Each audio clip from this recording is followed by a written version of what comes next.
किया। कल आपने सुना मानस में 4 घाट हैं। पहले घाट का नाम शरणागति घाट है। वहां के वक्ता याज्ञवल्क्य जी महाराज हैं, श्रोता भरद्वाज जी महाराज हैं। तीसरा घाट है ज्ञान घाट। वो कहां पर है? कैलाश पर्वत पर, जहाँ के वक्ता है भोले बाबा और श्रोता है महाभवानी। चौथा घाट नीलगिरी पर्वत पर, काग भस्मुनि जी महाराज पक्षियों को कथा सुना रहे हैं। कल आपने शरणागति घाट पर राम कथा की महिमा को श्रवण किया। तुलसीदास जी महाराज राम कथा की महिमा को श्रवण कराते। तुलसीदास जी महाराज कहते हैं, मैं आपको वो कथा सुनाऊंगा जो कथा याज्ञवल्क्य जी महाराज ने भरद्वाज जी को सुनाई। ध्यान रखिए, एक साथ 4 कथाएं चल रही है 4 घाट पर। तो गोस्वामी तुलसीदास जी महाराज शरणागति घाट से कथा लेकर के कर्मकांड घाट पर पहुंचते। कर्मकांड घाट पर 30 राजप्रयाग याज्ञवल्क्य जी महाराज लगता है। गोस्वामी तुलसीदास जी महाराज कहते हैं कि माघ के महीने में कुंभ का मेला लगता है। जैसे अभी हम लोग आए माघ के मेले में कल्पवास कर रहे हैं। जब कुंभ का मेला है तो पूरे विश्व के ऋषि मुनि आते हैं, प्रयागराज में निवास करते हैं मैया के किनारे। और जब माघ समाप्त हुआ तो वापस जाने लगते सारे ऋषि मुनि। तो भरद्वाज जी महाराज श्री याज्ञवल्क्य जी महाराज के चरण पकड़ लेते। भरद्वाज जी महाराज कौन है? परिचय देते गोस्वामी तुलसीदास जी महाराज। भरद्वाज मुनि बसहि प्रयागा,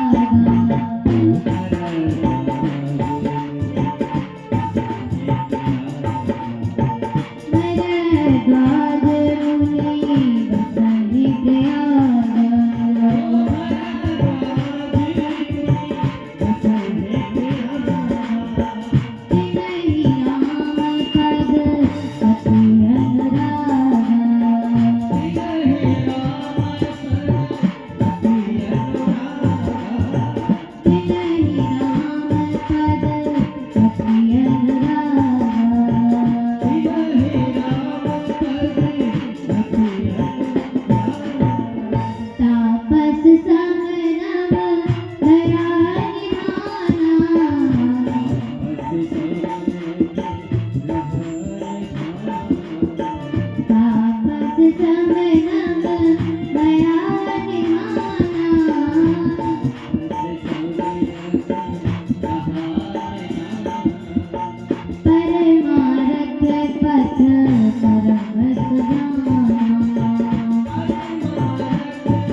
और परमार्थ के पथ पर चलने वाले।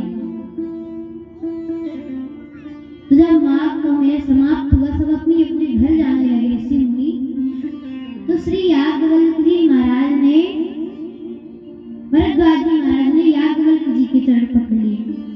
अब भाई कोई जा रहा हो और आप जाकर के बीच में रोक लेंगे तो पूछेंगे आपने क्यों रोका है।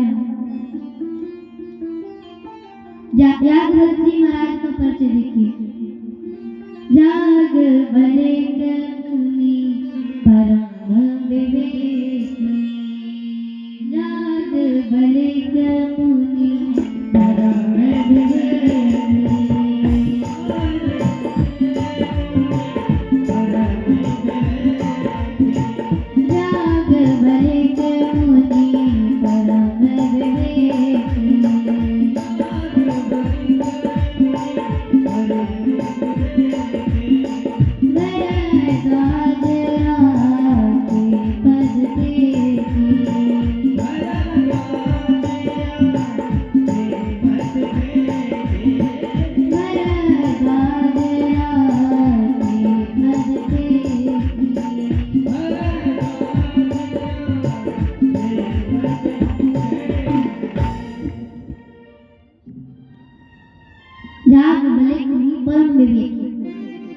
विवेकशील है, ज्ञानी है, भगवान के भक्त है। याज्ञवल्क्य ऋषि को रोक लेते हैं। जब याज्ञवल्क्य जी महाराज को रोक लेते हैं तो याज्ञवल्क्य जी महाराज पूछते हैं, भाई आपने क्यों रोक रखा है मुनिवर, क्यों रोका है आपने, क्या कारण है? तो भरद्वाज जी महाराज रोकते हैं, अपनी कुटिया में बिठाते ले जाकर के और हाथ जोड़ करके कहते हैं, महाराज नाथ एक संशय बड़ मोरे, नाथ एक संशय बड़ मोरे, नाथ एक संशय बड़ मोरे, नाथ एक संशय बड़ मोरे, नाथ एक संशय बड़ मोरे, नाम कौन मैं पूछूं तोरे, नाम कौन मैं पूछूं तोरे, नाम कौन मैं पूछूं तोरे, नाम कौन मैं पूछूं तोरे।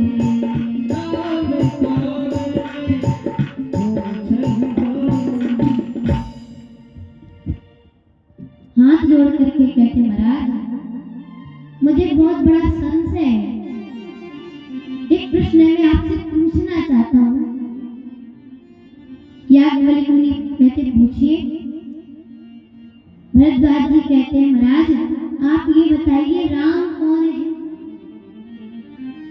अब राम जी को कौन नहीं जानता, सब जानते हैं राम जी को। सीधा प्रश्न करते हैं, महाराज राम कौन है?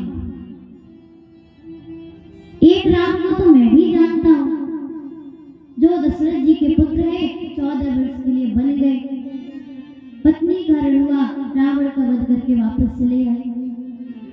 मैं इन राम को जानता हूँ, और महाराज जिस राम को मैं जानता हूँ, क्या उन्हीं राम को भोले बाबा भी जपते हैं? अब जैसे ऐसा प्रश्न किया, याज्ञवल्क्य मुनि समझ जाते हैं। याज्ञवल्क्य जी महाराज कहते, भरद्वाज जी मैं आपके मन को समझ गया, मर्म को। आप इतने मूर्ख बन करके क्यों प्रश्न पूछ रहे हैं, मूर्ख बन करके? आप राम जी की कथा सुनना चाहते हैं, इसीलिए आपने ऐसा प्रश्न पूछा है। और याज्ञवल्क्य महाराज जी कहते हैं कि मैं आपको अवश्य कथा सुनाऊंगा, लेकिन उससे पहले कथा की महिमा को श्रवण कीजिए। वही कल वाली पंक्ति, जय जय राम कथा, जय श्री राम कथा, जय जय राम कथा, जय श्री राम कथा, जय जय राम कथा, जय श्री राम कथा, जय जय राम कथा, जय श्री राम कथा, जय जय राम कथा, जय श्री राम कथा। इसे श्रवण कर मिट जाती है, श्रवण कर मिट जाती है, इसे श्रवण कर मिट जाती है, श्रवण कर मिट जाती है। सौ जन्म जन्म की व्यथा, जय जय राम कथा, जय श्री राम कथा,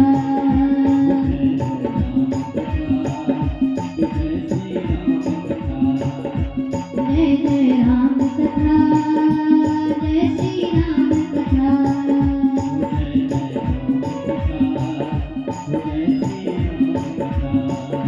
जय जय राम कथा, जय श्री राम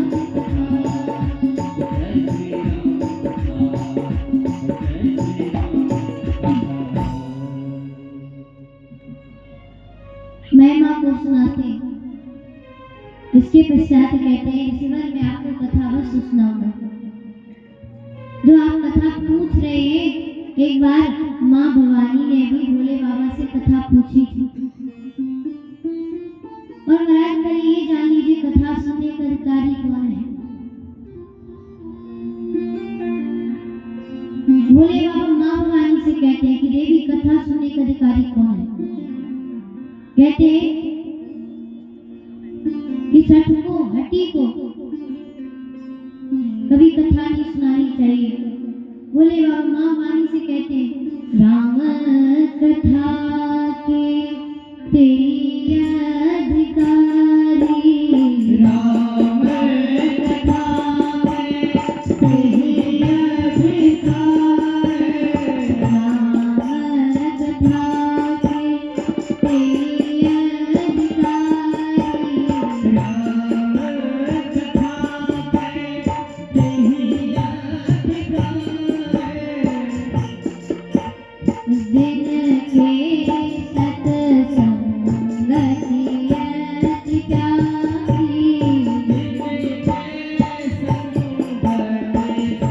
के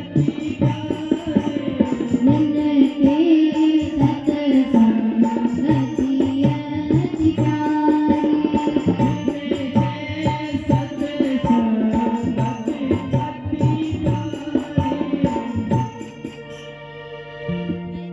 कहते सठ को हटी को जो मन लगा कर कथा नहीं सुनता उसको कदापि कथा नहीं सुनानी चाहिए। कहते राम कथा के थी अधिकारी, जिनके सत्संगति अति प्यारी, जिनको सत्संग में प्रेम है उसी को केवल कथा सुनानी चाहिए। और भरद्वाज जी महाराज सोचते हैं या भरत जी महाराज सोचते हैं कि भरत जी की परीक्षा ली जाए, भरद्वाज जी की, कि सत्संगी है कि नहीं। अगर सत्संगी होंगे तो कथा को मन से सुनेंगे। तो सोचते परीक्षा ली जाए, जो कथा पूछी है वो कथा ना सुनाई जाए, कोई और कथा सुनाए। अगर सत्संगी होंगे तो मन से सुनेंगे, नहीं होंगे तो बीच में टोक देंगे, महाराज क्या सुनाने लगे आप। तो परीक्षा ली जाए। तो याज्ञवल्क्य जी महाराज राम कथा ना सुना करके भोले बाबा की कथा सुनाना प्रारंभ कर देते हैं। याज्ञवल्क्य जी महाराज कहते हैं एक बार थे दायुग माही,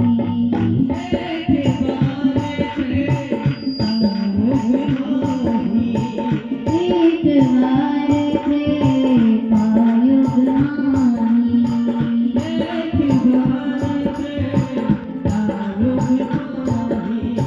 शंभु गए तुम बजरी सिपाही, शंभु गए तुम बजरी सिपाही,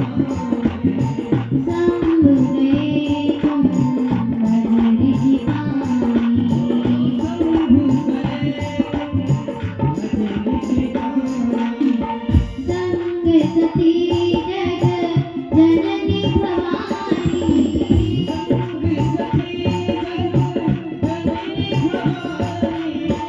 संग सती जग जननी भवानी,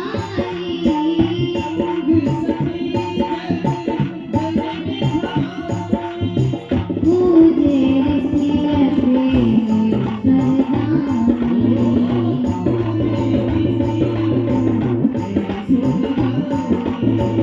पूजे ऋषि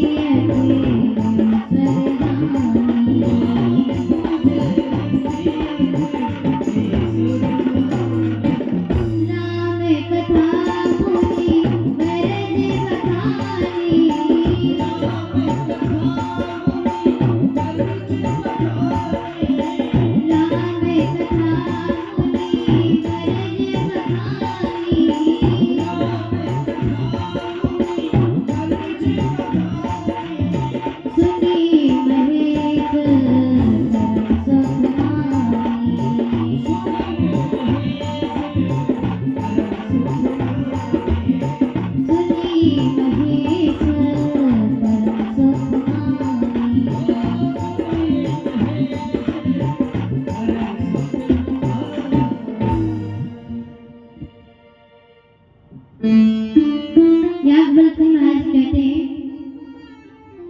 कि त्रेता युग का समय था। एक बार त्रेता युग में देखिए मानस में दो शब्द होता है, एक बार और एक तेरी अवसर। एक बार आया वहां कोई नया प्रसंग आया है, जहाँ तेई अवसर आया है वहां पर कोई ना कोई विघ्न हुआ है।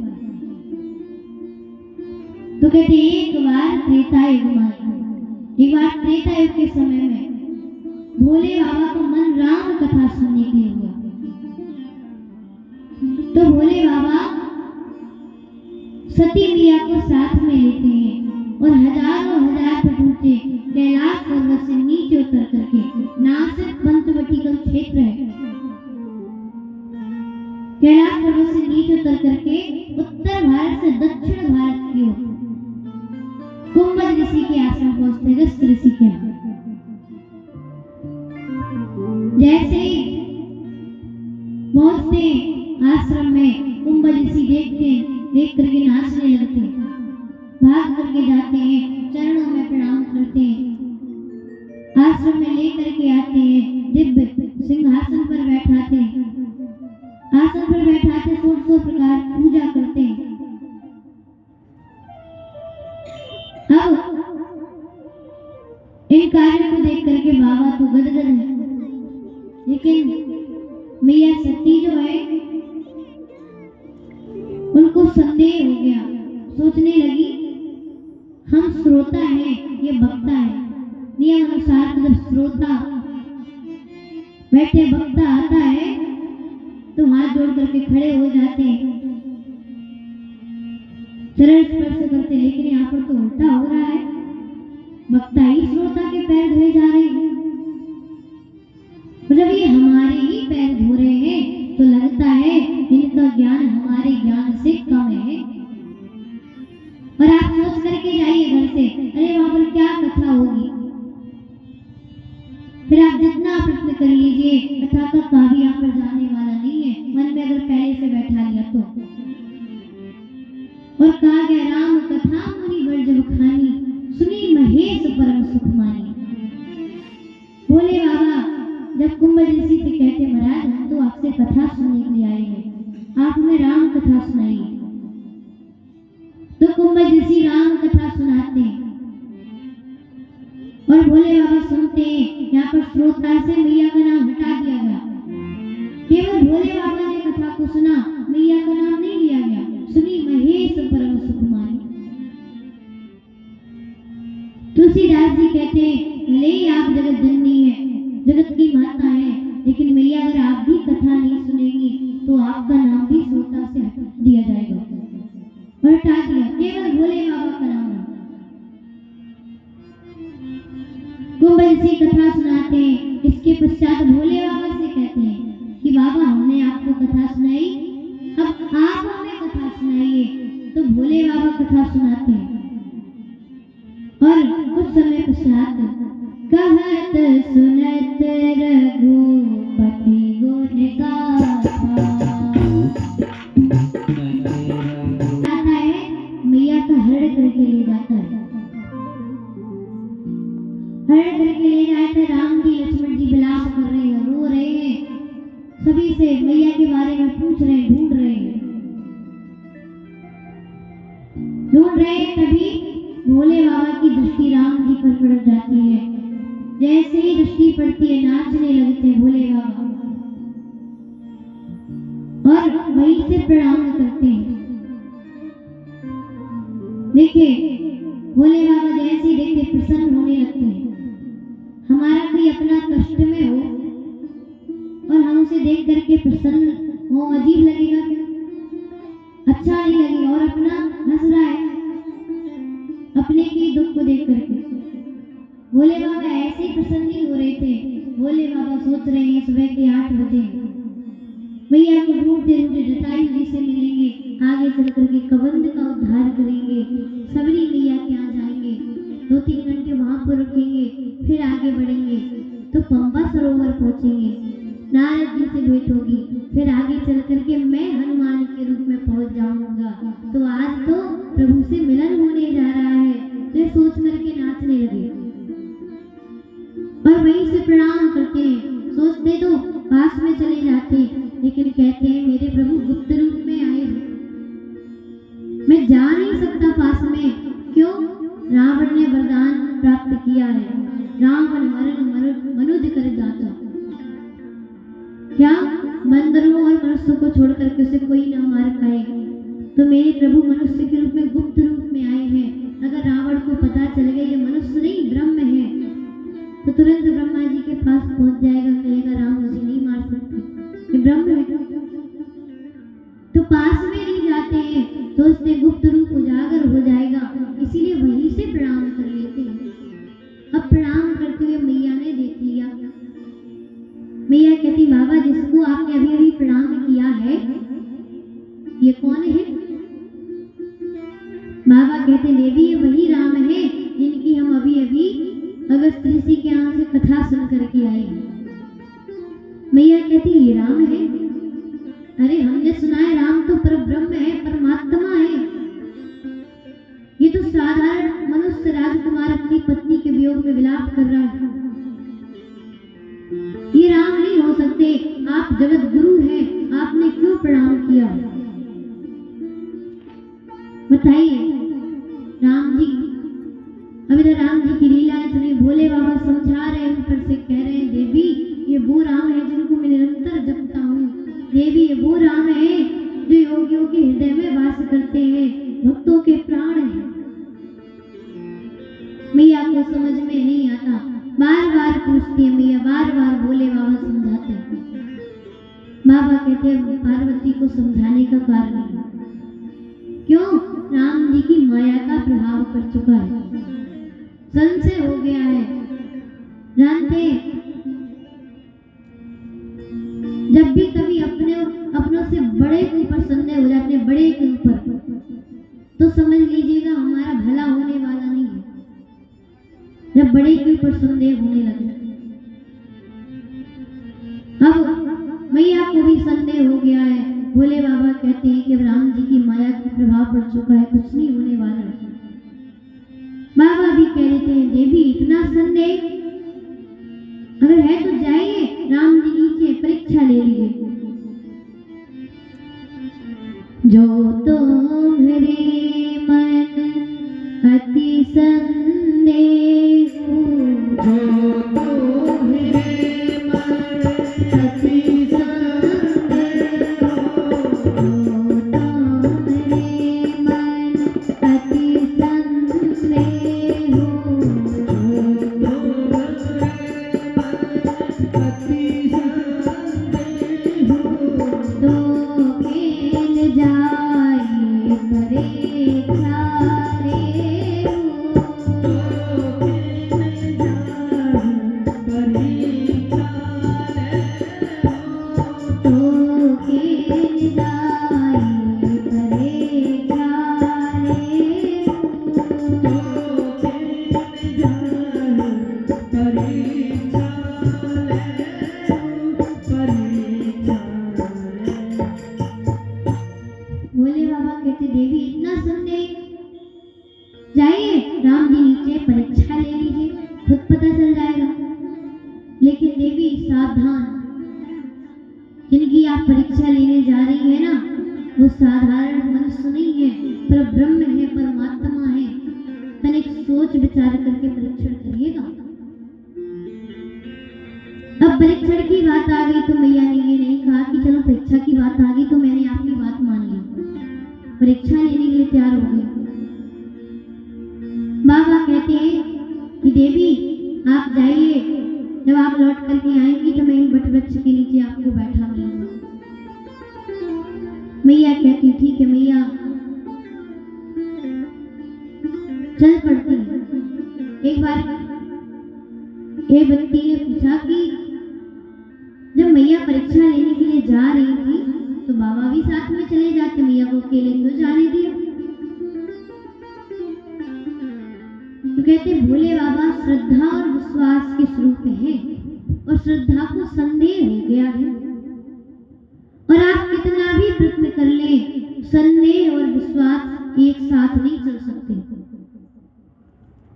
मैया चल पड़ती हैं, सोच रही है कैसे परीक्षा लूं, क्या करूं, कैसे समझ में आए।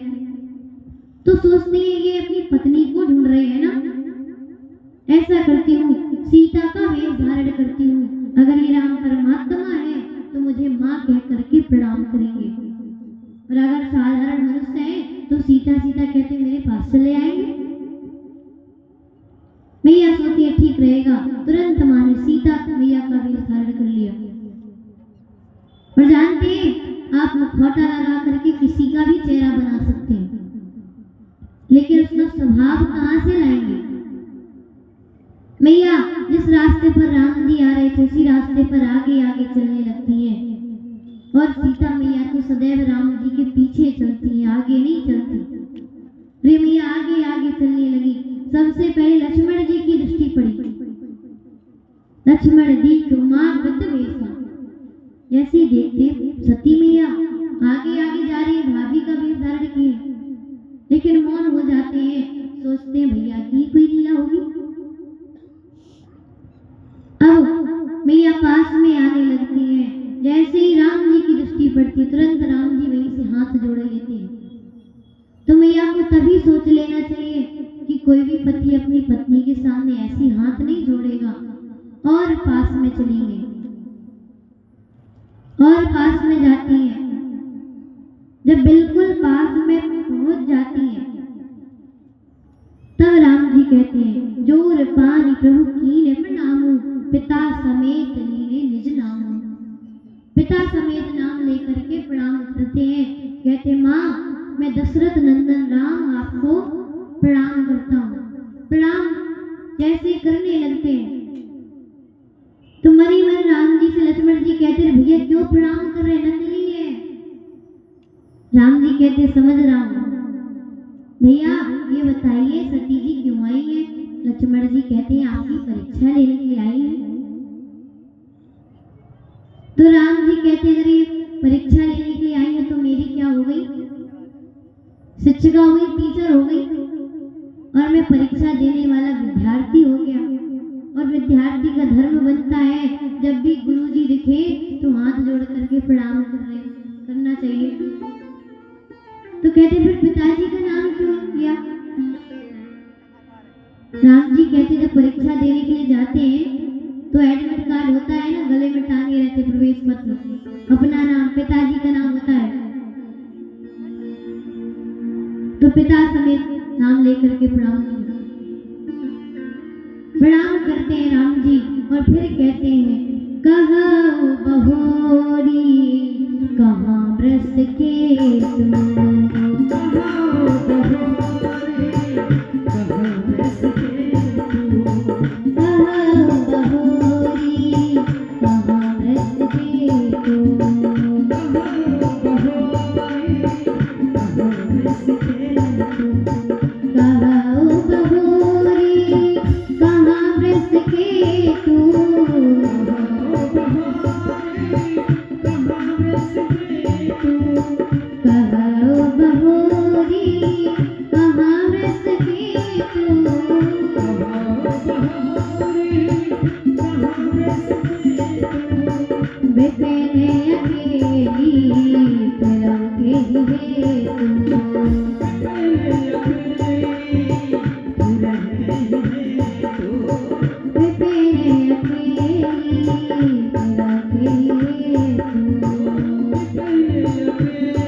परीक्षा ली कि नहीं ली, ये पूछते कि देवी आपने परीक्षा तो ली ही होगी, सत्य कहिए किस प्रकार से। अम्मैया घबरा जाती है, सोचती है सच बोल दूंगी तो क्रोधित होंगे, तो डर के मारे मैया झूठ बोल देती है। कहती है कछु न परीक्षा लीन गुसाई, कीने प्रणाम तुम्हारी नाई। कहते बाबा मैंने कोई परीक्षा नहीं। बाबा कहते मैंने इतना समझाया फिर भी नहीं मानी। ऐसा कौन सा गुरु मिल गया बीच रास्ते में जो बिना परीक्षा लिए चली आई? बाबा कहते आपने किया क्या? मैया कहती मैंने प्रणाम किया। बाबा कहते कैसे किया? मैया कहती जैसे आपने किया वैसे मैंने भी किया। फर्क कितना था, आपने ऊपर से प्रणाम किया था, मैंने सपने जाकर के प्रणाम किया। लेकिन बाबा को आज भरोसा नहीं हुआ मैया की बातों पर। जब भरोसा नहीं हुआ तो आंख बंद करके देखा है सीता कीन मात भेसा, शिव और भयो विषाद विशेषा। कहते सती ने मेरी मां सीता का वेश धारण किया। बाबा ग्लानि में आ जाती है। कहते मां का वेश धारण किया है। व्यक्ति धर्म निर्वाह नहीं कर सकता, प्रिया है त्याग नहीं कर सकता, करूं तो करूं क्या? मैया को साथ में लेते कैलाश पर्वत की ओर जाने लगते। सोचते जा रहे थे परंतु मैं निर्णय ले लिया कि शरीर से मेरी सती से कोई भेंट नहीं होगी। मन ही मन त्याग कर दिया मैया का। जैसे ही त्याग किया आकाशवाणी होती है। आकाशवाणी खूब सराहना करते बाबा की। जैसी आकाशवाणी को मैया सुनती है तो पूछती है कि बाबा आपने क्या निर्णय लिया है? बाबा कुछ नहीं बोलते, मौन रहते हैं। कहते हैं जिस बात से किसी को कष्ट हो बोलने से अच्छा मौन हो जाए। और कहते हैं कभी कभी मौन भी सब कुछ कह जाता है। और जीवन में कभी भी ऐसा व्यवहार नहीं करना चाहिए जिससे व्यक्ति को मौन होना पड़े। कहते लोग टूट जाते हैं एक मकान बनाने में, तुम तरस नहीं खाते हो बस्तियां जलाने में। बाबा मौन हो गए, बाबा कुछ नहीं बोलते। और गोस्वामी तुलसीदास जी कहते हैं जल पे सरिस बिकाई देखो, प्रीत की रीत भली, और बिलग होई रस जाई, कपट खटाई परत पुरी। पाए कहते दूध को,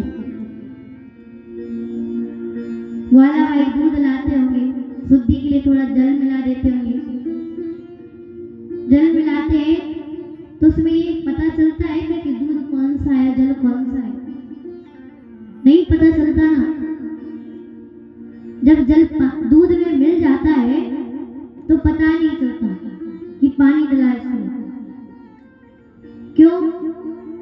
क्योंकि जब जल दूध में मिलता है तो अपना नाम अपना अस्तित्व समाप्त कर देता है दूध में मिल करके। तो दूध कहता है कि तुमने मेरे लिए अपना अस्तित्व समाप्त कर दिया, मैं तुम्हें अपना नाम दूंगा। और दूध में मिल जाता है, अपना रंग देता है, रूप देता है, अपना दाम दे करके बाजार में उगवा देता है। और जब खरीद करके मैयाएं घर में लाती है और उबलने के लिए चूल्हे पर चढ़ा देती है तो पानी दूध से कहता है कि भाई तुमने मुझे अपना सर्वस्व दे दिया, रंग दे दिया, रूप दे दिया, यहाँ तक अपना दाम दे करके मुझे उगवा दिया। मैं तुम्हारी रक्षा करूंगा, मैं स्वयं को जलाऊंगा, तुम्हें कुछ नहीं होने दूंगा। और जब आग में रख देते दूध को तो पानी स्वयं जलने लगता है, दूध को बचाने लगता है। और जैसे ही पानी जलने लगता है तो अपने मित्र की जलन को महसूस करके दूध कहता है अग्नि से कि तुम मेरे मित्र को जलाओगे, मैं तुम्हें बुझा करके समाप्त कर दूंगा। बर्तन से ऊपर निकलने लगता है दूध। ऐसे ही भगवान कहते जब आप भगवान की शरण में जाते हैं तो भगवान अपना अस्तित्व आपको प्रदान कर देते हैं। भगवान अपने जैसा संसार में अपने भक्त को पूजित कराते हैं।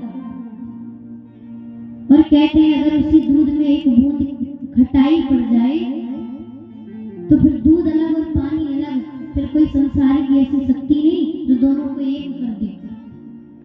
और वैसे अगर हमारी भक्ति में तनिक भी कपट रूपी खटाई आई तो फिर वह भक्ति, हम भक्ति से दूर हो जाएंगे, भगवान से दूर हो जाएंगे, वह खटास हमको भगवान से दूर कर देगी। और इसीलिए कहते हैं कि कभी हमारी वाणी से किसी को कष्ट ना हो, ऐसी वाणी बोलनी चाहिए।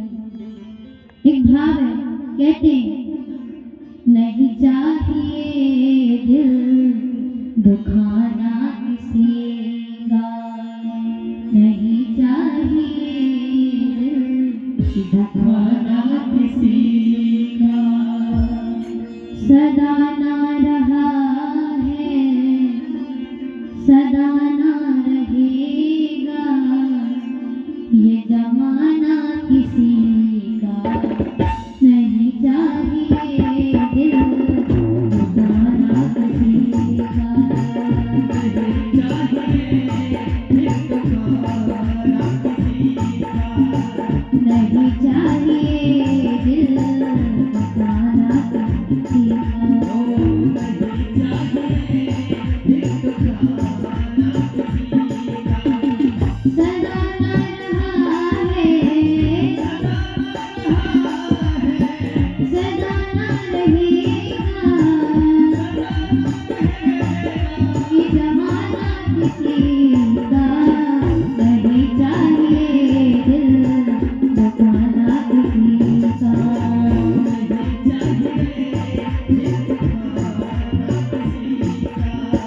नहीं चाहिए दिल दुखाना किसी का।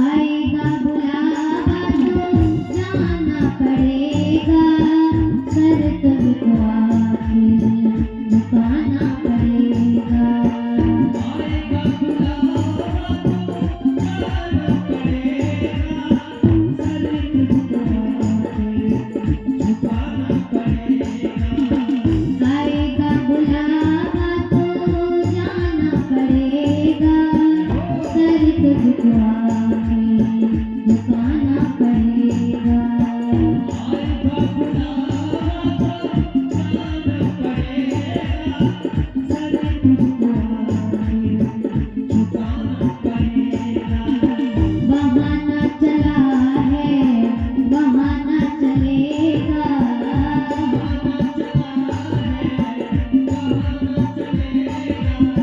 बहाना चला है बहाना चलेगा, बहाना किसी का, नहीं चाहिए दिल दुखाना किसी का, नहीं चाहिए दिल दुखाना किसी का, सदा रहा है सदा रहा है जमाना किसी का, नहीं चाहिए दिल दुखाना किसी का, नहीं चाहिए दिल दुखाना किसी का।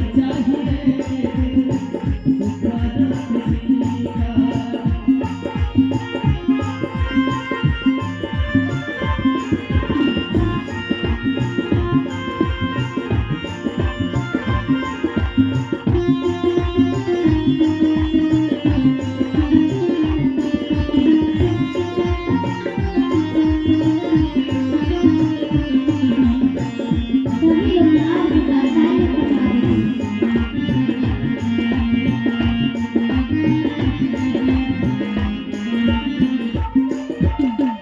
सवरत तुम्हारी बह जाएगी, दौलत यहीं पर रह जाएगी, सवरत तुम्हारी बह जाएगी, दौलत तुम्हारी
पहले तो हम अपने आप को संभाले, हक नहीं हमको बुराई औरों में निकाले।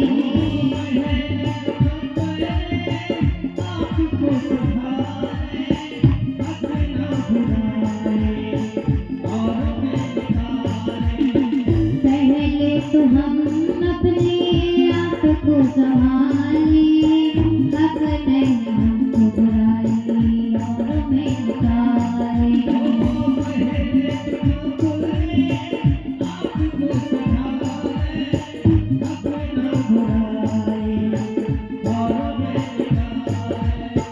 बुरा है बुरा जग में, बुरा है बुरा जग में, बताना किसी को नहीं चाहिए दिल, दुखाना किसी का नहीं चाहिए दिल, दुखाना किसी का।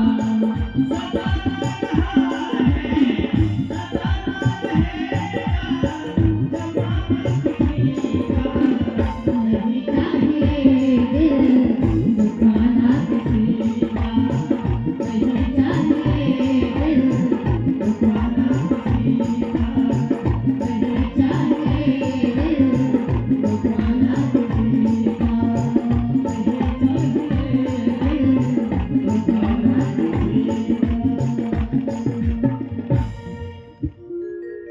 नहीं चाहिए दिल दुखाना किसी का,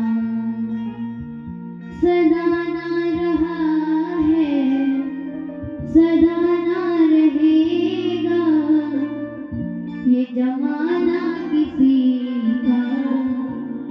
नहीं चाहिए दिल दुखाना किसी का। सदैव सावधान कि हमसे कोई ऐसा कार्य ना हो जाए जिससे किसी को कष्ट हो, कोई ऐसा बात ना निकल जाए। राज बाबा मौन हो गए, सोचने लगते हैं बोलूंगा मुझसे तो कष्ट होगा, इसलिए बाबा मौन हो जाते। कैलाश पर्वत पर पहुंचते हैं, सोचते हैं ऐसे ही बैठा रहूंगा तो बार बार पूछेगी क्या ब्रत किया है, क्या ब्रत किया है। तो भोले बाबा समाधि में लीन हो जाते हैं और समाधि में लीन हो जाते हैं। 87,000 वर्ष तक भोले बाबा घोर तपस्या करते हैं। 87,000 वर्ष के बाद भोले बाबा समाधि से जागे। राम राम शिव सुमिरन लागे, राम राम शिव सुमिरन लागे, राम राम शिव सुमिरन लागे, राम राम शिव सुमिरन लागे।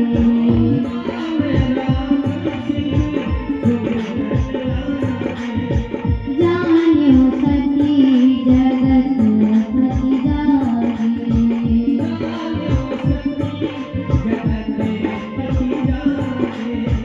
जानियो सती जगत पति जागे।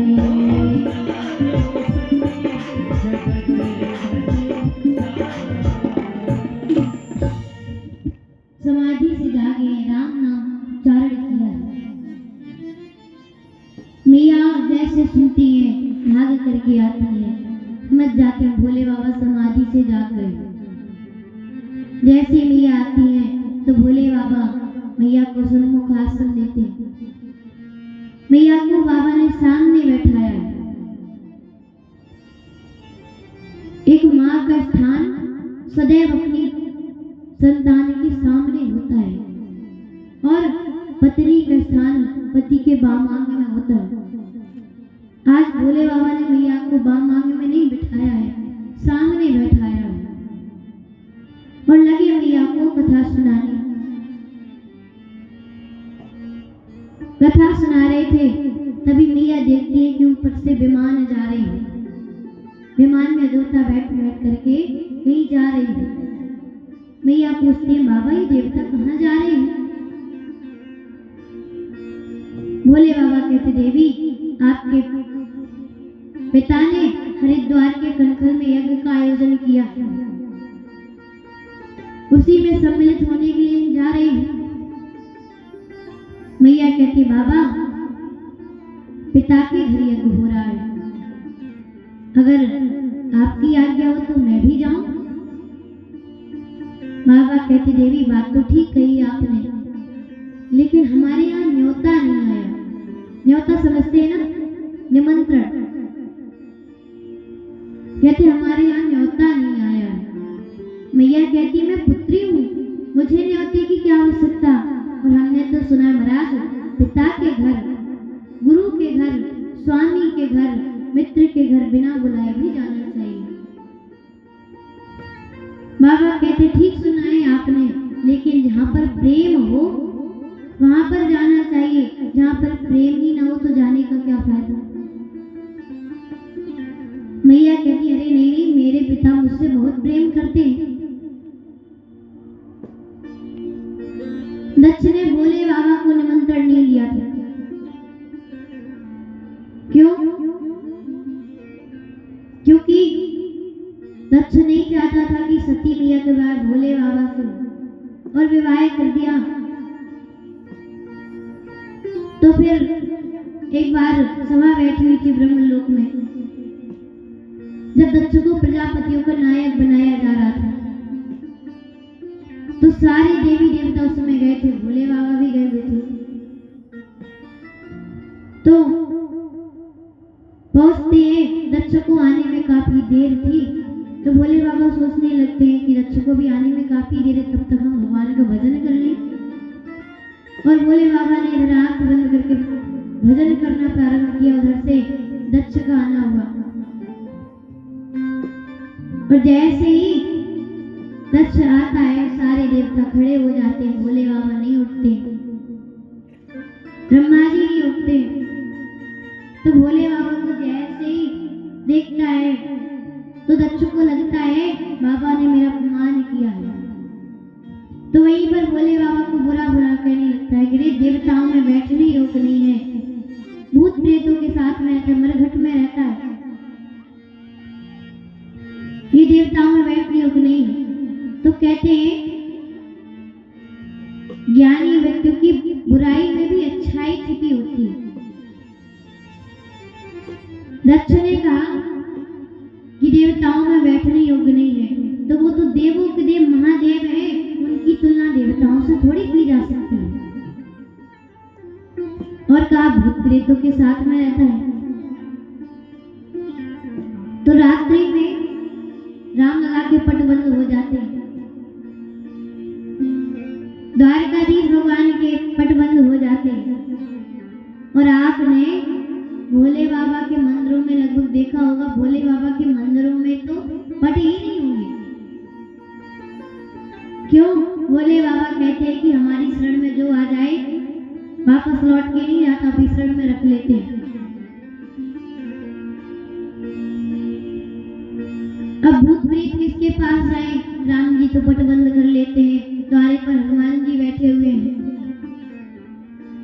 द्वारकाधीश भगवान भी पट बंद कर लेते हैं। अब भोले बाबा उनको साथ में नहीं रखेंगे तो फिर तो वो हमारे घरों में घुसेंगे, और अगर एक भूत घर में आ जाए तो पूरा घर परेशान हो जाता है।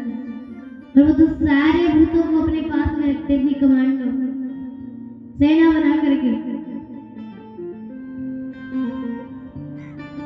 तो कहते हैं ज्ञानी व्यक्ति की बुराई में भी अच्छाई छिपी होती है। तो दक्ष उसी दिन के बात को लिए बैठा है कि भोले बाबा ने मेरा अपमान किया है, तो मैया को नहीं बुलाया, भोले बाबा को निमंत्रण नहीं भेजा यज्ञ का। मैया बाबा से कहती है, बाबा मना कर देते जाने के लिए, लेकिन मैया नहीं मानती है। बाबा समझ जाते हैं कि अब पार्वती सती लौट करके आने वाली नहीं है। क्यों? वहां पर जो मेरा अपमान होगा उसे सहन नहीं होगा। तो भोले बाबा गणों को साथ में लेकर भेज देते सती मैया को। गणों के साथ में मैया पहुंचती है। जैसे मैया को देखते सब दूर भाग रहे दक्ष के डर के कारण। कोई बात नहीं कर रहा है, लेकिन जैसे ही मैया ने देखा तो भाग करके अपनी पुत्री को गले से लगा लेती है, गोद में बैठाती है, कहती तुम्हारे पिता की मति बावली हो गई है। अरे बिटिया से कौन बैर करता है, सबको बुलाया, तुम्हें ही नहीं बुलाया।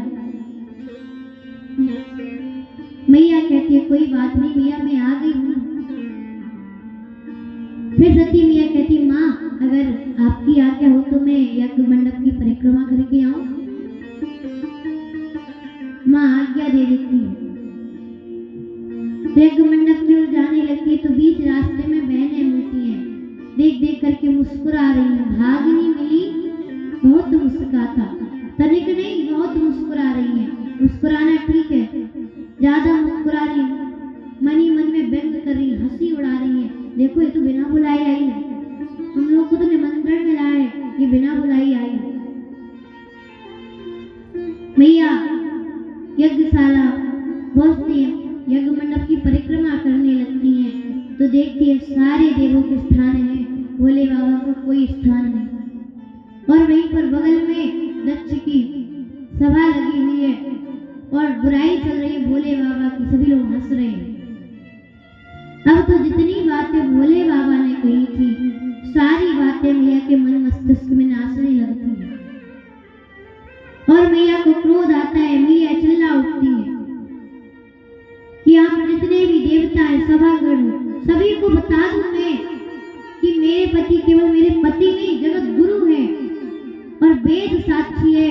अगर शिव की नारायण की गुरु की अगर निंदा होती है सामर्थ्य तो जीभ काट दो, और अगर सामर्थ्य नहीं है तो कान बंद करके चले जाओ। और यहाँ पर जिसने बाबा की बुराई सुनी है, निंदा सुनी है, सभी को दंड मिलेगा। लेकिन मुझे खेद है कि मैं दक्ष की पुत्री के रूप में आई हूँ और मैं दक्ष की पुत्री के रूप में जीवित ही नहीं रहूंगी। ऐसा कह करके मैया तुरंत पैर के अंगूठे से अग्नि प्रज्वलित करती हैं और वहीं पर अपने आप को जला करके भस्म कर लेती हैं। जैसे ही मैया जल करके भस्म होती हैं, हाहाकार मच जाता है। जो रुद्रगण आए थे लगे यज्ञ विध्वंस करने, रुद्रगणों को भी दक्ष मार करके भगा देता है। गण जाते बताते हैं। अब भोले बाबा को क्रोध आता है, भोले बाबा एक जटा को निकालकर जमीन पर पटकते वीरभद्र प्रकट हो जाते हैं। कुपित करके वीरभद्र को भेजा है। वीरभद्र आते हैं, गण कहते हैं पूषा नाम के देव जोर जोर से हंस रहे थे, बाबा की बुराई चल रही थी। वीरभद्र जाते मारते जोर का मुक्का, 32 के 32 दांत गिर जाते हैं। कहते आज के बाद हंसने लायक नहीं बचोगे तुम। दक्ष के सिर को काट रहे थे। अब जैसे ही देवता देखते, सारे देवता भगवान नारायण के पास पहुंचते, कहते महाराज ये धर्म का कार्य है, इसे रुकना नहीं चाहिए यज्ञ को। भगवान नारायण भोले बाबा के पास पहुंचते हैं। भोले बाबा से कहते बाबा कहते करिए, मुझे कोई आपत्ति नहीं है। भगवान कहते कैसे यज्ञ करें, आपने यजमान को ही मार दिया, अब कैसे यज्ञ होगा। तो दक्ष को बकरे का सर लगाया जाता है और यज्ञ की पूर्णाहुति की जाती है। यज्ञ होने के पश्चात भोले बाबा सती मैया के शरीर को उठाते हैं और लेकर के चले जा रहे हैं, रुक नहीं रहे हैं। 3 देव हैं, तीनों के अपने अपने कार्य हैं। ब्रह्मा जी का कार्य सृष्टि का निर्माण करना, भगवान नारायण का कार्य है पालन पोषण करना, भोले बाबा का कार्य संहार करना। इधर भोले बाबा ने अपना कार्य बंद कर दिया है। अब ये नहीं कि ये एक कार्य बंद हो गया तो 2 कार्य बंद हो जाए। इधर ब्रह्मा जी की कलम चलती जा रही है, लेकिन वहां पर मृत्यु किसी की नहीं हो रही है, निर्माण होते जा रहे हैं, जन्म होते जा रहे हैं। अब जब भगवान नारायण देखते हैं तो अदृश्य रूप में चक्र को भेजते हैं और धीरे धीरे चक्र मैया के शरीर को काटने लगता है। काटने लगता है, जब शरीर के टुकड़े टुकड़े होते, जगह जगह जाकर के गिरते, वहां पर सिद्ध पीठों की स्थापना होती है। जब कुछ नहीं बचता है तो भोले बाबा वापस अपने कार्यों में लग जाते हैं।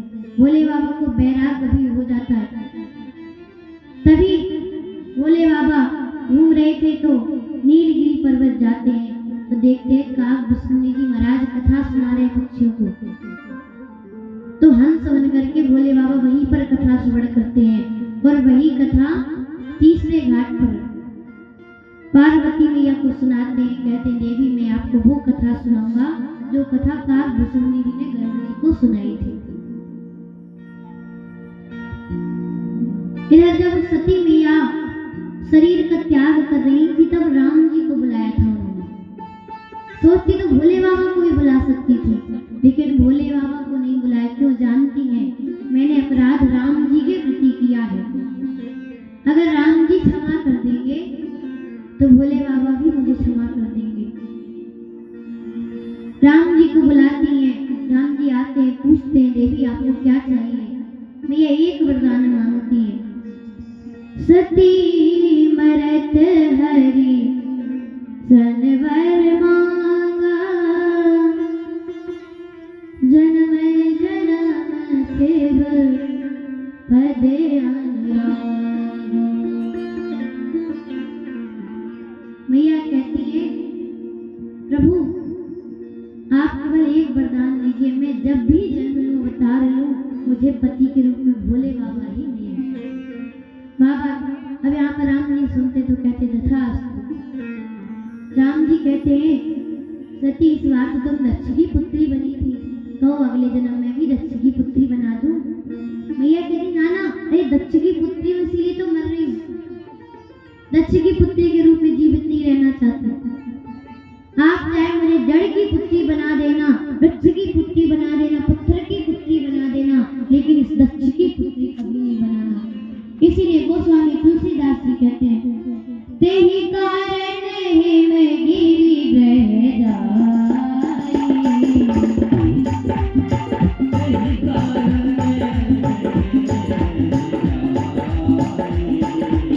तेहि कारण हिम गिरि। तो नारद जी आ जाते हैं। जैसे नारद जी आते हैं मानसर राजा चरणों में प्रणाम करते हैं और हाथ जोड़ करके कहते महाराज आप बहुत ही अच्छे समय पर आए हैं। कहते महाराज तनिक हमारी बिटिया का हाथ देख करके बताइए इसमें कौन कौन से अवगुण हैं तो दूर किए जाएं। नारद जी हाथ देखते हैं। नारद जी कहते हैं उमा अंबिका भवानी इतनी नाम है। अरे ये तो सद्गुणों की खान है, इसके द्वारा आपके कुल की कीर्ति बढ़ेगी, आपका नाम बहुत आगे रहेगा। हिमांचल राजा जैसे ही सुने कहते हैं बाबा हमने आपको तो अवगुण बताने के लिए कहते हैं, अब तो सद्गुण बताए जा रहे हैं। नारद जी कहते हैं अवगुण हो तभी तो बताए, अवगुण है ही नहीं आपकी कन्या में। हाँ लेकिन इसका जो दूल्हा होगा उसमें कुछ अवगुण दिखाई पड़ रहे, कहो तो दूल्हे के बता दें। हिमांचल राजा कहने लगे चलो दूल्हे की ही बता दो। नारद जी कहते अमान होगा।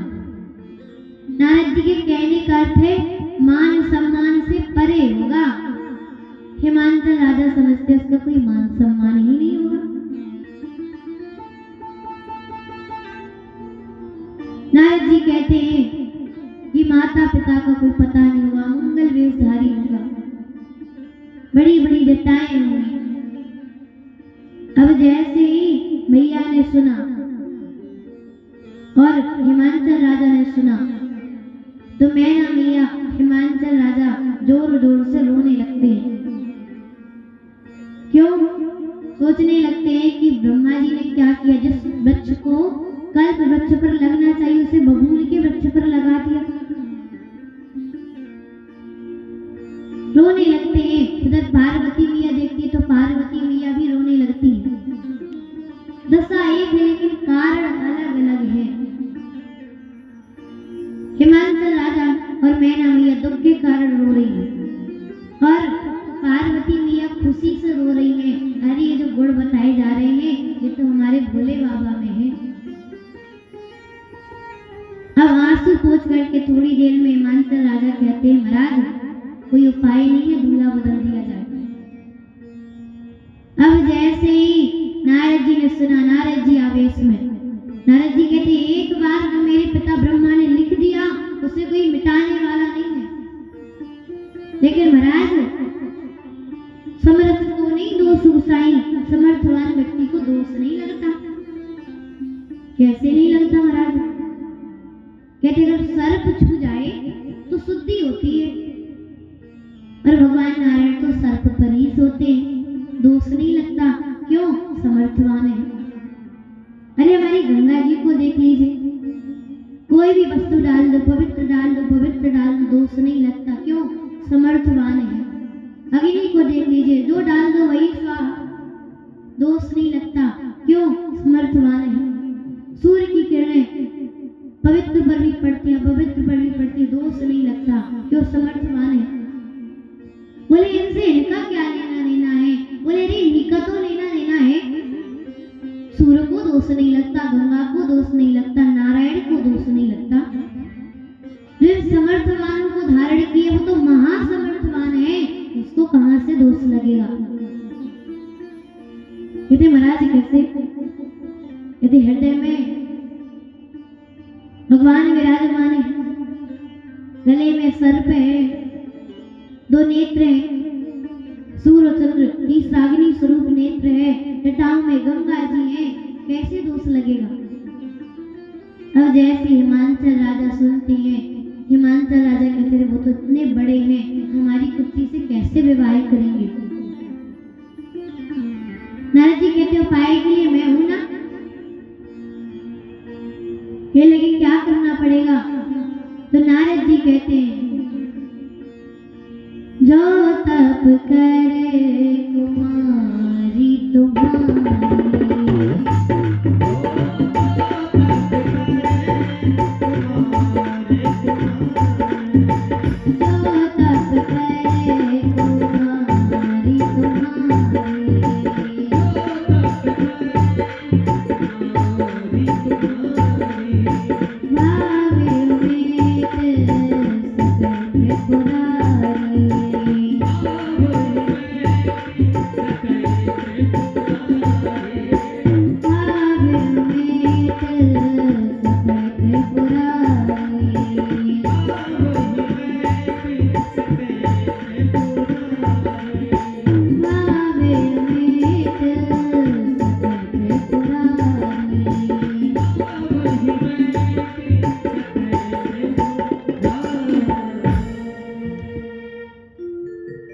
कहते महाराज अगर आपकी पुत्री तप करेगी तो भोले बाबा इन्हें अवश्य अपनाएंगे। जैसे मैया ने सुना तप करना है, मैया बाबा को प्रणाम करके जंगल में जाकर के तप करने लगती है, वन में जाकर के तप करने लगती है। तो इधर राम जी भोले बाबा के पास जाते हैं और राम जी सती मैया के जन्म से लेकर के मरण तक की, पार्वती जी के जन्म की पूरी कथा सुनाते हैं। भोले बाबा सुनते तो कहते हैं धन्य प्रभु, जिसने आपके ऊपर संशय किया उसी की कथाएं सुनाए जा रहे हैं। राम जी कहते बाबा कथा कैसी लगी? भोले बाबा कहते कथा तो अच्छी थी, लेकिन कथा से अच्छा हमारा कथावाचक है। राम जी कहते अच्छा आपको मेरी कथा अच्छी लगी तो आप हमें दक्षिणा नहीं देंगे? भोले बाबा कहते मांगे प्रभु, जो मांगेंगे दूंगा।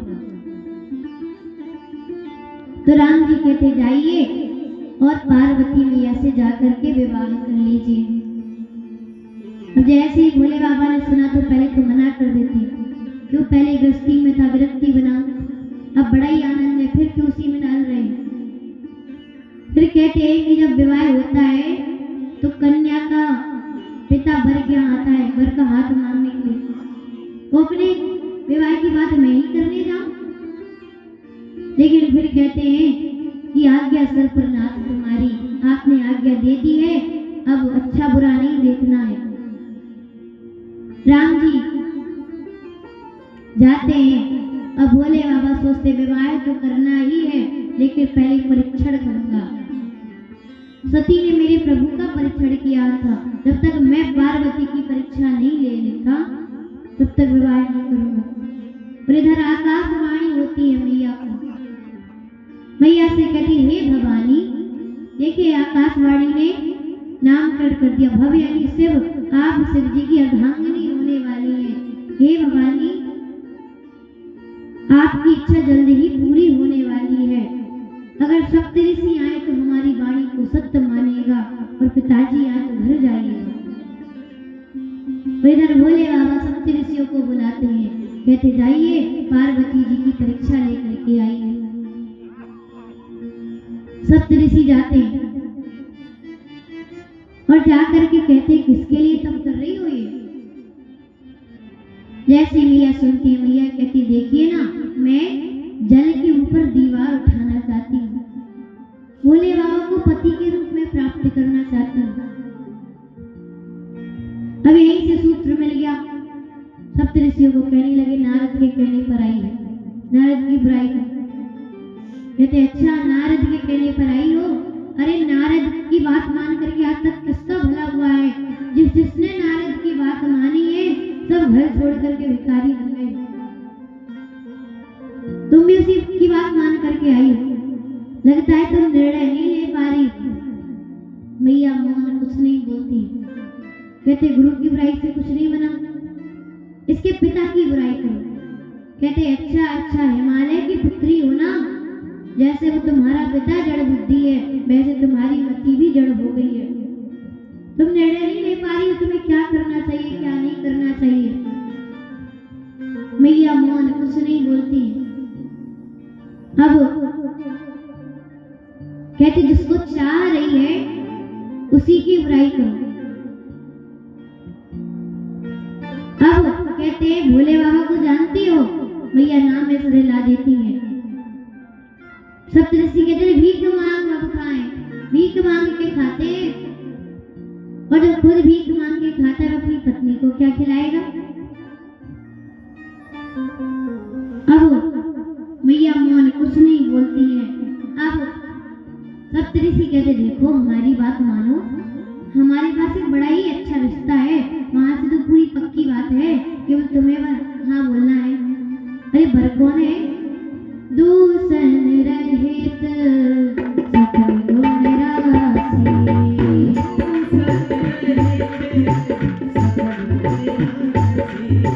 दूसन रहित सकल गुण राशि,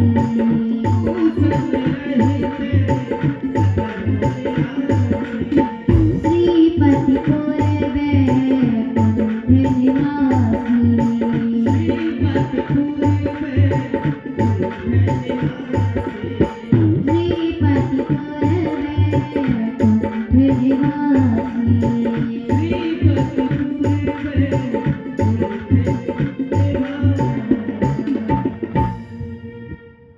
कहते हैं, रे बैकुंठ के रहने वाले लक्ष्मी के पति हैं, कहो तो बात आगे बढ़ावे।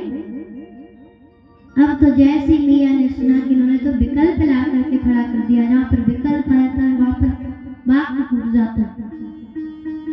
अब मैया ने जैसे ही सुना, मैया कहती, ब्राह्मण देवता आपने आने में देर कर दी, अगर आप मेरे गुरु के पहले आ जाते तो मैं आपकी बात को अवश्य मान लेती, लेकिन मेरे गुरु ने जो वचन बोल दिए हैं उसी पर चलूंगी मैं। और भले ही भगवान नारायण में सदगुण ही सदगुण है और भोले बाबा में अवगुण ही अवगुण है, लेकिन जिसको जिससे प्रेम होता है वही उसके लिए विश्व सुंदर होता है। सप्तऋषि सोचे बुराई को, क्यों कहते हैं, अगर प्रेम की कमी होगी, प्रेम में कमी होगी, बुराई करेंगे तो प्रेम समाप्त हो जाएगा। ये बाद की बात है, वो जो बुराई की जो झूठी है सच्ची है, उस समय प्रेम समाप्त हो जाएगा बुराई करेंगे। अब जैसे मैया ने घर ऐसा कहा, मन सप्तऋषि जय जयकार करते हैं मैया की और भोले बाबा के पास जाते हैं। भोले बाबा के पास जाकर के बाबा को सारी बात बताते हैं। जैसे ही बाबा सुनते, बाबा इतने प्रसन्न होते हैं कि प्रसन्नता के कारण समाधि में चले जाते हैं। पिछली बार गए थे 87,000 वर्ष बाद आए थे, अब कब जगेंगे पता नहीं। तो उसी समय एक तारकासुर नाम का दैत्य जन्म लेता है। तारकासुर नाम का दैत्य तपस्या करता है, ब्रह्मा जी से वरदान मांगता है। पहले तो कहते हैं मरू नहीं, ब्रह्मा जी कहते दूसरा मांगो कोई। तुम्हारी प्रजाति के जो आते सब यही पहले मांगते हैं कि मरू नहीं, बाद में ब्रह्मा जी दोहराते हैं कोई और मांगो। तारकासुर सोचता है कि भोले बाबा समाधि में, उनकी पत्नी है नहीं, पुत्र कोई है नहीं, तो कहते हैं शिव जी के पुत्र के द्वारा मेरी मृत्यु हो। ब्रह्मा जी कहते तथास्तु। अब वरदान पा करके लगा देवताओं को दौड़ा दौड़ा करके मारते। अब देवता परेशान, देवता भाग करके ब्रह्मा जी के पास जाते हैं। महाराज कैसे मरेगा ये? कहते शिव जी के पुत्र के द्वारा मरेगा। बोले शिव जी का तो कोई पुत्र ही नहीं है, मैया भी नहीं है, अब क्या किया जाए? ब्रह्मा जी कहते कोई बात नहीं, दूसरे विवाह की पूरी तैयारी कर लिया हूँ, बस वर को जाके मनाना है। देवता कहने लगे ऐसी बात है, चलिए अभी मना करके लाते हैं बाबा को। जाने लगते हैं। ब्रह्मा जी कहते भोले बाबा समाधि में। जैसे ही सुना सब खड़े हो जाते हैं। कहते समाधि में जो जाएगा जल करके भस्म हो जाएगा, अब क्या किया जाए? तो राम जी कहते, अब यहाँ पर ब्रह्मा जी कहते देखो, किसी को अपनी ओर आकर्षित करना हो तो पहले है राम और दूसरे है काम। तो राम से तो तुम्हारा काम बनने वाला नहीं है। राम जी को तो पहले से हृदय में बिठाए हुए ले दे कि तुम्हारे पास कामदेव बचे हैं, अगर वो आपका कार्य पूर्ण करने के लिए तैयार हो जाए तो ठीक है।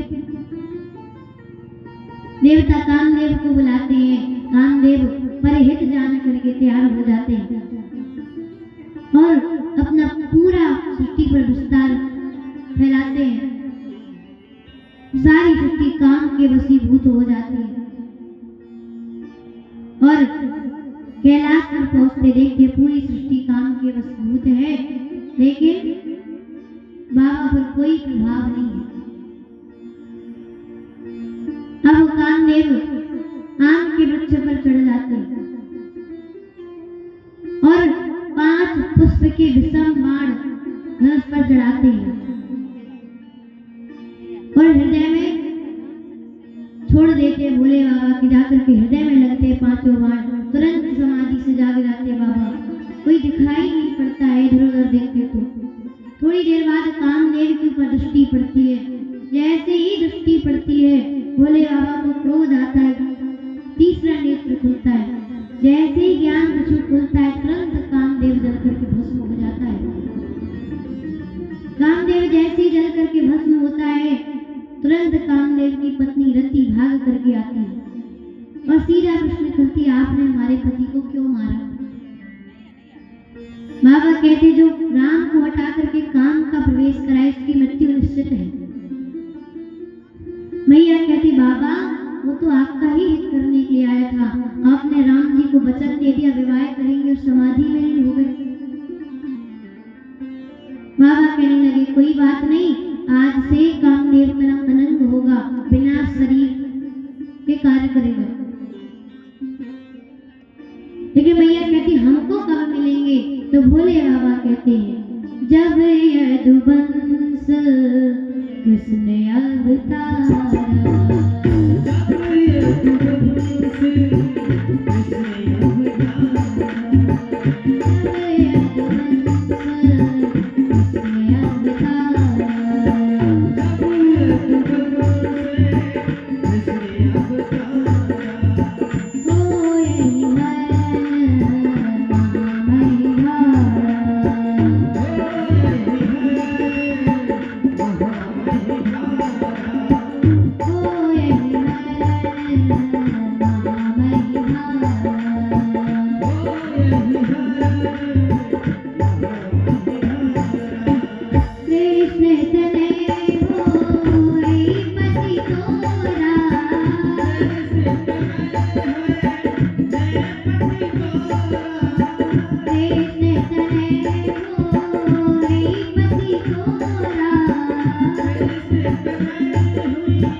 जाई न मोरा।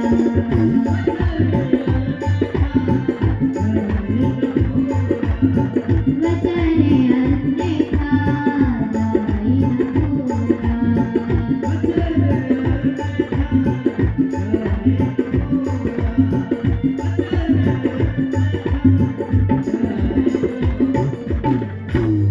भोले बाबा कहते द्वापर युग में जब श्री कृष्ण के रूप में परमात्मा अवतार धारण करेंगे तब उनके पुत्र के रूप में आपके पति आपको प्राप्त होंगे। मैया ने जैसे ही सुना मैया प्रणाम करके चली जाती है। रति मैया जैसे ही जाती है सारे देवता कहते चलो जल्दी, नहीं तो वापस से समाधि में न चले जाए, हम तो कामदेव भी नहीं बचे। भाग करके सारे देवता आते हैं। अब आए एक साथ, लेकिन बोली अलग अलग है। कहते जब व्यक्ति डर जाता है ना तो अच्छे अच्छे की बोली बदल जाती है। एक कहता है बोले शंकर भगवान की, दूसरा कहता है नहीं बोले ना, मैं बोलूंगा तो बोलेंगे। दूसरा कहता है बोले गंगाधर भगवान की, तीसरा कहता है नहीं बोले ना, मैं बोलूंगा तो बोलेंगे। तीसरा कहता है बोले बाबा विश्वनाथ की, बाबा नहीं बोले, कहते वैसे काम नहीं बनेगा, सबको मिल करके गाना पड़ेगा एक साथ। अब एक साथ मिल करके कहते हैं अरे बाबा तेरी जटा में, शंकर तेरी जटा में बहती है गंगाधारा, बाबा तेरी जटा में बहती है गंगाधारा, शंकर तेरी जटा में बहती है गंगाधारा, बाबा तेरी जटा में बहती है गंगाधारा, शंकर तेरी जटा में बहती है गंगाधारा। तेरी जटा में बहती है गंगाधारा, शंकर तेरी जटा में बहती है गंगाधारा, शंकर तेरी जटा में शंकर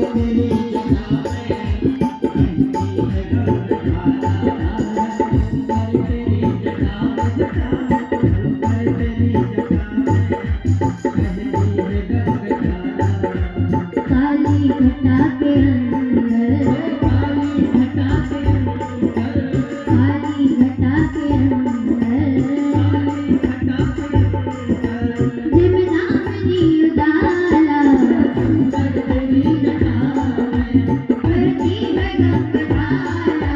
शंकर तेरी जटा में। देखिए ऐसे आना नहीं आएगा, सभी लोग दोनों हाथ उठा करके तालियों के साथ देखेंगे।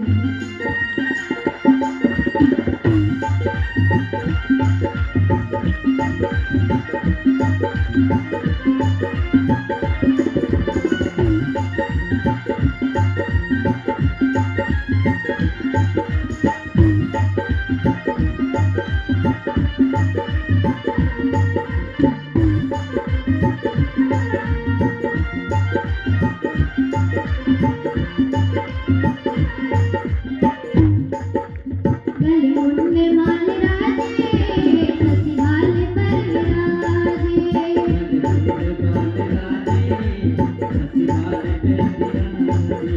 गले मुंडे माल राजे, ससुराल पर विराजे,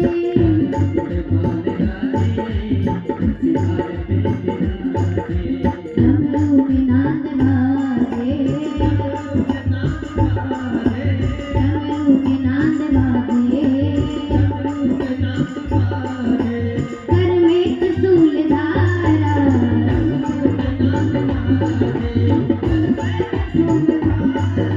शंकर तेरी जटा में, बाबा तेरी जटा में बहती है गंगाधारा,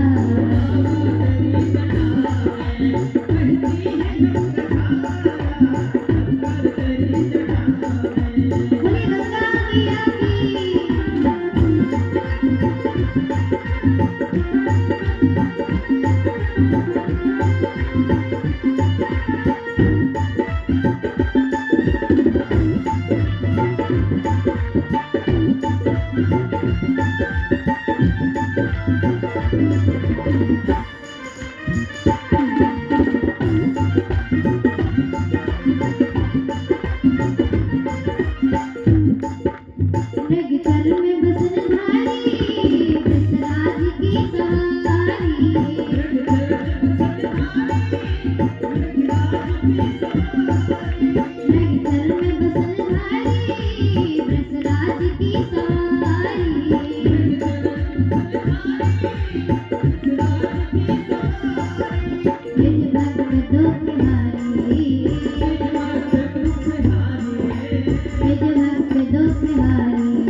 कैलाश में विहारा शंकर तेरी जटा में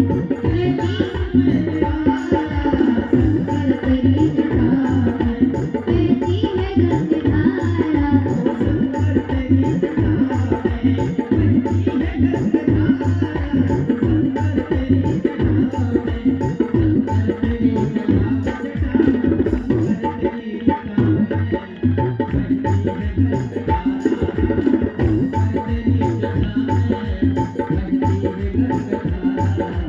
काली घटा के अंदर काली घटा के अंदर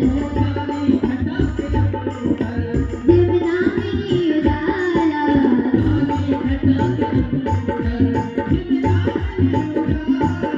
शंकर तेरी जटा में बेटी है गंगाधारा शंकर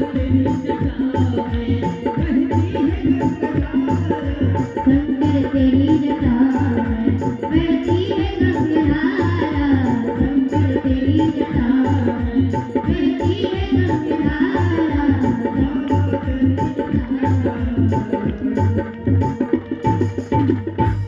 बोली शंकर भगवान की सब एक साथ मिलकर के गाते हैं। फिर भोले बाबा बोलते कहो अमर आए यही हेतु बताइए क्यों आए हैं। ब्रह्मा जी इंद्र से बोले बोलो बोलो कुछ पूछ रहे हैं। इंद्र कहने लगे हम नहीं बोलेंगे डर लगता है क्यों मार देंगे। ब्रह्मा जी कहने लगे अरे अमर बोल रहे हैं नहीं मारेंगे। बोले जिसको जला करके भस्म किया ना वो भी अमर थे। ब्रह्मा जी से कहते हैं ब्रह्मा जी बताइए क्यों आए। अब डर तो ब्रह्मा जी को भी लग रहा है। ब्रह्मा जी कहते प्रभु आप तो अंतर्यामी हैं सब जानते हैं। बाबा कहते हम आपके मुख से सुनना चाहते हैं। ब्रह्मा जी कहते प्रभु जरा इन देवताओं की तरफ देखिए कितने प्रसन्न लग रहे हैं। बाबा देखते देवताओं की तरफ कौन भी देवता प्रसन्न नहीं थे। आए इतनी कुटाई हुई है तारकासुर के हाथों कि सबके चेहरे के रंग उड़े हुए हैं। बाबा कहते लेकिन ये लोग इतने प्रसन्न क्यों हैं। ब्रह्मा जी कहते बाबा ये लोग ना अपने नेत्रों से आपका विवाह देखना चाहते हैं इसीलिए प्रसन्न है। ये गलत बात। अगर विवाह ही देखना होता तो जब सती मैया जल करके भस्म हुई थी तभी आ जाते बाबा देखा नहीं जा रहा विवाह क्यों नहीं देख। अब जब तारकासुर आ गया है तो कहने लगे आपका विवाह देखना है अपना काम बनाने के लिए। और कहते जो सब जान करके चुप बैठा है वही बड़ा है। बाबा कहते ठीक है। बाबा विवाह के लिए तैयार हो जाते हैं। हिमांचल राजा को संदेशा भेजते हैं। विवाह की चिट्ठी निकलती है। अब विवाह का दिन आता है। अब विवाह का दिन आ गया है 4 बजे बारात जानी है। तो बाबा कैलाश पर अकेले बैठे हुए 2 बड़ नंदी ढंगी। ऐसा नहीं है कि आनंद नहीं मिल रहे सारे देवता अपने अपने घर में आनंद मना रहे हैं। ब्रह्मा जी तैयारी कर रहे हैं। विष्णु भगवान अपने गरुड़ जी को नहला रहे हैं। कुबेर पुष्पक विमान में लड़ियां लगा रहे हैं। इंद्र अपने ऐरावत को नहला रहे हैं। यमराज अपने काले भैंसे को रगड़ रगड़ के धोए मानो आज बुरा बना के छोड़ेंगे विवाह में। लेकिन ये चिंता किसी को नहीं है कि जिस गाड़ी पर दूल्हा बैठेगा उस गाड़ी को कौन सजाएगा। सबके घरों में आनंद हो रहे हैं। इधर 2 बड़े बैठे नंदी नंदी बेचैन कहे बाबा कोई नहीं आया। बाबा कहे क्या करना है। कहने लगे बाबा आज आपका विवाह है आप सजेंगे। कहते हम तो ऐसे सजे। कहने लगे नहीं बाबा दूसरों के घर जाना है अच्छा नहीं लगता लगे कि दूल्हा आया है। कहते बाबा अगर आज आपकी आज्ञा हो तो हमारा निवेदन है आप बुरा ना माने तो गुस्सा ना हो। बाबा कहने लगे बोलो। गण कहते बाबा कहो तो हम आपको सजा दें। अब इतने प्रेम से कोई कहेगा तो कौन होगा मना करेगा। बाबा कहते ठीक है सजाओ। अब सजाना प्रारंभ करते। कौन? नंदी माने बैल सजाना प्रारंभ करते हैं। अरे से वही शंभुगण करहि श्रृंगारा।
एक गण कहता है दूल्हा चाहे जितना सजाए जब तक मौत ना आए दूल्हा नहीं। बोले वो कैसा होता है?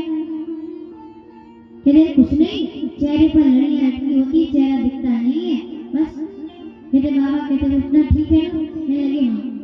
एक गण कहता बस अभी मोर लेकर के आता हूँ, भाग करके जाता है, 25-30 पतले पतले सांप पकड़ करके लाता है और मुख को इकट्ठा करके बांध देता है, बाबा के सर पर लगाए, खूब चेहरे पर रखने लगते हैं।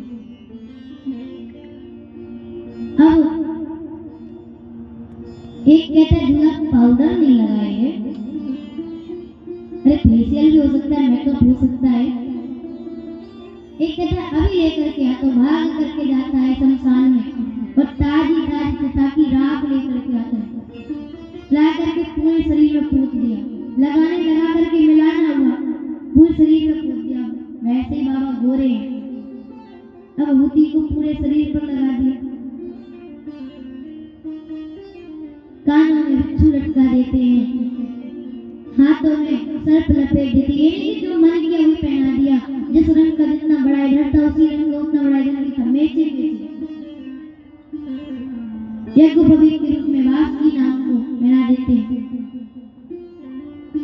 अब एक कहता है अब दूल्हा सज गया, कहते नहीं अभी कुछ कमी है। क्या कमी है? अरे माला नहीं है, जाओ माला लेकर के आओ। भाग करके जाता है, नर मुंड लेकर के खोपड़ी को और ऊपर से छेद कर देता है, एक पतले से सांप पे 15-20 खोपड़ी डाल करके बाबा को पहना देता है। कहते अब दूल्हा सज गया। एक कहते बाबा दूसरों के घर जाना अच्छा नहीं लगता, कुछ पहनते नहीं, आज हम कहते कुछ आप पहन लीजिए। बाबा कहते क्या पहनाओगे? कहने लगे इस पर बैठे उसी को पहनाने की खड़े हुई। बाबा उठ करके खड़े होते हैं, बागामर को उठा करके लपेट देते, एक सांप से कस देते। अब बाबा ऊपर से नीचे तक देखते, कितना सुंदर सजा दिया। अब गढ़ तो बाद में नाचे, भोले बाबा लगे डमरू बजा के नाचे। तब तक सारे देवता सब धस के आ गए। कहने लगे रे यहाँ पर तो पहले से ही गीत संगीत प्रारंभ है। अब जैसे ही देवताओं की दृष्टि भोले बाबा पर पड़ी, सभी का चेहरा उतर गया। देवताओं की स्त्रियां तो देख करके रह जाती हैं। कहते हैं देखी शिवई सुर प्रिय मुस्कानी, बरलायक दुल्हन जगनाही। सब मुंह पकड़ के रहती है, भगवान कौन बाप इसको अपनी बिटिया देगा? अब देखिए होता क्या है, जब विवाह होता है किसी का, सब इतना सजते मानो आज हमें को सब देखेंगे। और होता क्या है, कोई किसी को नहीं देखता, सब खुद को देखने में परेशान रहते हैं, कहीं कुछ बिगड़ा तो नहीं है। तो जो देवता है वो तो एक जैसे रत्नाभूषण पहने हुए, अच्छे वस्त्र पहने हुए, लेकिन जो भोले बाबा है, भोले बाबा का श्रृंगार सबसे विपरीत है। अभी बार फटा पहन करके पहुंच जाए तो सब कहेंगे अरे तो फटा पहने, सब उसी को देखेंगे। तो देवता सोचते रहे इनके सामने हमें कौन देखेगा, इन्हीं से नजरें नहीं हटेगी सबकी। सबसे अलग श्रृंगार है बाबा का। अब विष्णु भगवान कहते बर अनुरूप बरात ना भाई, कहते बर के अनुरूप बरात नहीं है। ये नहीं कह रहे बरात के अनुरूप दूल्हा नहीं, ये कह रहे दूल्हा के अनुरूप बरात नहीं है। देवता कहते सही कह रहे हैं आप। विष्णु भगवान कहते तो आगे निकलो, ऐसे इनके साथ जाओगे पानी तक नहीं मिलेगा। देवताओं ने जैसे ही सुना अपने जमात को लेकर के आगे निकल जाते सुनिए। अब जैसे ही नंदी भंगी देखते कहते बाबा वो तो गए, हम भी भागे। बाबा कहते नहीं तुम नहीं जाना। लड़के कहते बाबा बिना बारात के दूल्हा कैसा बाराती, तो आगे चले गए। बाबा कहते हैं फिर वो उनकी पार्टी वाले लोग हैं, हम अपनी पार्टी वालों को लेके चलेंगे। कहने लगे बाबा अपनी पार्टी वालों को निमंत्रण ही नहीं भेजा। बाबा कहने लगे कोई बात नहीं, अपने वाले बिना बुलाए आ जाते, भूत प्रेतों को कौन बुलाता है, सब बिना बुलाई तो आते। कहते एक हुंकार में सब दौड़े चले आएंगे। जैसे ही नंदी ने हुंकार भरी सब दौड़े चले आए। कहते हैं शिव अनुशासन सुन सब आए, जय श्री शंकर जय भोला। शिव अनुशासन सुन सब आए, जय श्री शंकर जय भोला। प्रभु पर जलन शीश दिन आए, प्रभु पर जलन शीश दिन आए। नाना वाहन नाना वेदा, नाना वाहन नाना वेदा। बिहसे शिव समाज निज देखा, बिहसे शिव समाज निज देखा। तो मुखहीन विपुल मुख काहू, तो मुखहीन विपुल मुख काहू। बिन पद कर को बहु पद बाहू, बिन पद कर को बहु पद बाहू। विपुल नयन को नयन विहीना, विपुल नयन को नयन विहीना। दृष्ट पुष्ट को अति तन कीना, दृष्ट पुष्ट को अति तन कीना, दृष्ट पुष्ट को अति तन कीना। जैसे हुंकार भरी सभी दौड़े चले आए।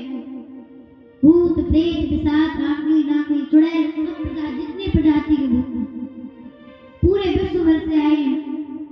भारत वर्ष के नहीं आए, अमेरिका वाले के आए, गोरे गोरे। कोई दुबला है, कोई पतला है, किसी के हाथ ही हाथ है, किसी के हाथ नहीं है, किसी के सिर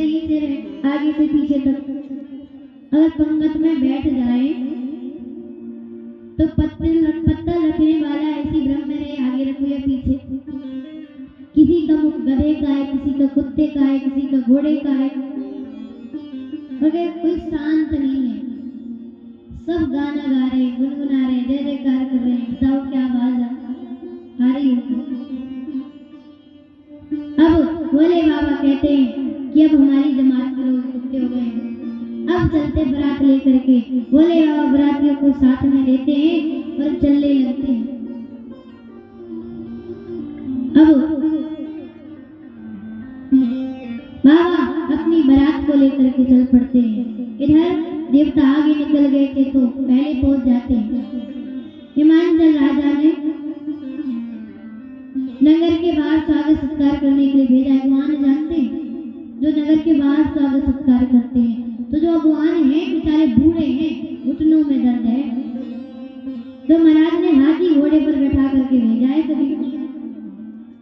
जैसे अगवान ने देवताओं को देखा कहने लगे, वाह महाराज ने कितना बढ़िया दूल्हा ढूंढा है, कितनी सुंदर बारात है। लेकिन कहते कोई घोड़ी पर बैठा है, दिखाई पड़ रहा है। तो सबसे आगे थे विष्णु भगवान। कहते जो सबसे आगे है ना, सबसे सुंदर लगता है वही दूल्हा है। ये लगे जाके पूछेंगे। बोले पूछो। अब एक लोग जाते हैं धीरे से कान में जाकर के कहते जो पूछेंगे सच सच बताइए। विष्णु भगवान कहने लगे पूछो। कहने लगे आप ही दूल्हा है ना? बोले नाना हम तो बराती हैं, अभी दूल्हा तो पीछे आ रहा है।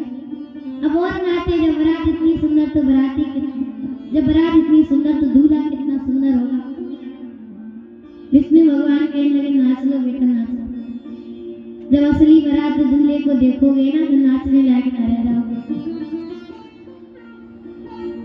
अब स्वागत सत्कार प्रारंभ हुआ। ब्रह्मा जी देवताओं को बुलाते कहते देखो नाटक मत करना, ये मेरा गला खराब है, मुझे आऊं का नहीं अनार का जूस चाहिए। ये माला वाले स्वागत सत्कार करने वाले जब तक हैं तब तक पीछे वाले नहीं आए। यहाँ से वो आएंगे ना, इनको पता नहीं चलेगा कहाँ गए। अब स्वागत सत्कार प्रारंभ हुआ, तब तक पीछे से आवाजें आने लगी, जय जयकार कहने लगे। बारात और छूट गई है क्या पीछे? कहने लगे पीछे ध्यान मत दीजिए, यहीं पर ध्यान दीजिए। अब कब तक ध्यान नहीं जाएगा? कोई जमीन से उखड़ के आ रहा है, कोई आकाश से उड़ के आ रहा है। अब एक भगवान की दृष्टि पड़ जाती, देखते ही रह जाता है। दूसरा कहता है ऐसे क्या देख रहे हो, टुकड़ टुकड़ पलके भी नहीं झपका रहे। बोले इधर देखो उधर। जैसे ही देखा, यदि अगर गांव में एक भूत आ जाए रास्ते में तो रास्ता बदल देते हैं। यहाँ तो पूरी की पूरी भूतों की बारात चली आ रही है।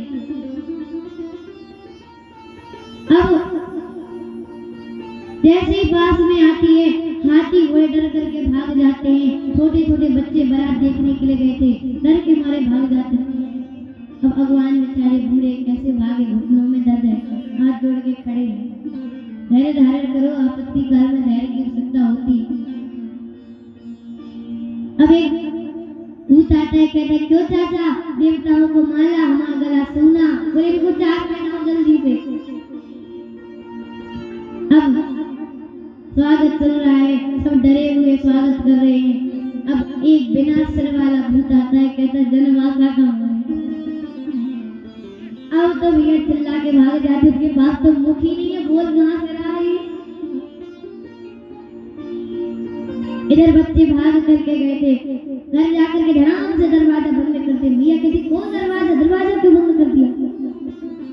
कहते अगर ये अंदर घुस गया ना तो आज कोई बचेगा नहीं। कौन अंदर घुस गया? कहने लगे बड़ी कही थी बारात देखो बारात। अरे यमराज फौज लेकर के नहीं आए। कहती महाराज अच्छा दूल्हा कैसा है? तो मैं ही बताने लायक होते तो बताते, दूल्हा का ना पूछो। कपड़े नहीं मिले, अरे रत्नाभूषण नहीं मिले, सांप बिच्छू लटका के आ गया। पाउडर नहीं मिला, राख पोत के आ गया। और तो क्या होता है, मैं नंगे आया है, कुछ पहने नहीं है। भैया समझ जाते, बालकों को सुलाते हैं। इधर बारात आती है। पार्वती मैया की सखियां बड़ी उत्सुक हैं। मैना मैया भी क्या अरमान सजाए बैठी हुई थी। मैना मैया जैसे ही द्वार पर बारात आती है, स्वागत सत्कार करने के लिए सोने की थाल लेकर के सखियों के साथ चल पड़ती है कि मैना सुबह आरती सवारी सुमंगल गावह नारी।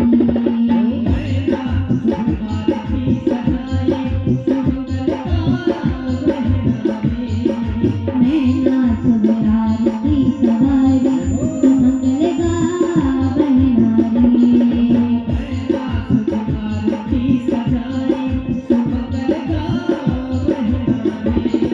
मैना सुबह आरती सवारी सुमंगल गावह नारी।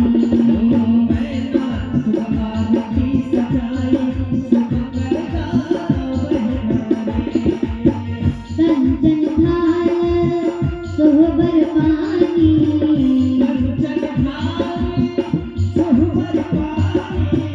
कंचन थाल सोहबर पानी।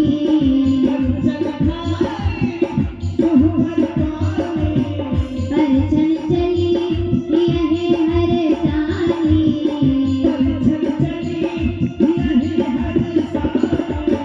परछन चली यहे हर सानी।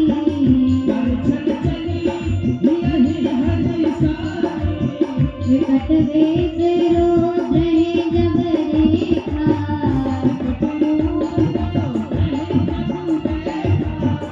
अगलन उर भय भयो बेतेसा।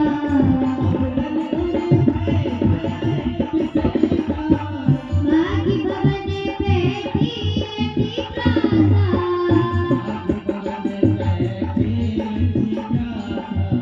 मागी भवन बैठी अति त्रासा।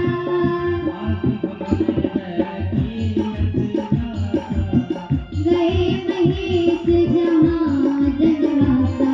मैना सुबह आरती सवारी सुमंगल गावह नारी। मैना सुबह आरती सवारी सुमंगल गावह नारी।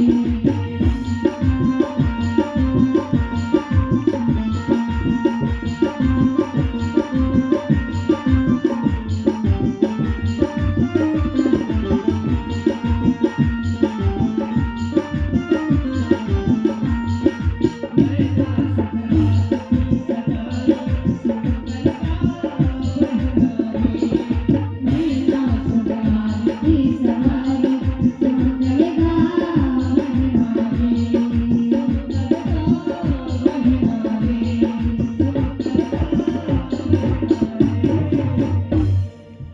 मैना मैया भोले बाबा की आरती उतारने के लिए पहुंची। जैसे ही बाबा को देखा है, थाली फेंक करके चली आई है और पार्वती मैया को गोद में बैठा